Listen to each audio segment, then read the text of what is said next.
Perbanyak kejuaraan bela diri untuk atlet dan masyarakat, KONI Pusat gandeng berbagai pihak gelar ajang multi-event Jakarta Martial Arts Extravaganza 2025. Sebagai mitra pertumbuhan, Chandra Asri Group percaya bahwa pembangunan bangsa tidak hanya dilakukan. Untuk pertama kalinya, KONI Pusat bersama berbagai pihak menggelar ajang multi-event bela diri nasional untuk atlet dan masyarakat umum bertajuk Jakarta Martial Arts Extravaganza 2025. Ada 3 cabang bela diri yang dipertandingkan, yakni Muay Thai, Wushu, dan Pencak Silat. Lebih dari 1.200 peserta mulai dari remaja hingga senior yang sudah mendaftar pada event yang akan digelar 30 April hingga 4 Mei di Jakarta.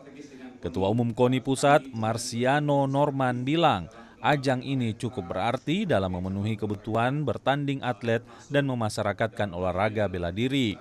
Ajang ini juga mengadopsi konsep Green Sports dalam rangka mendukung kampanye Indonesia Asri.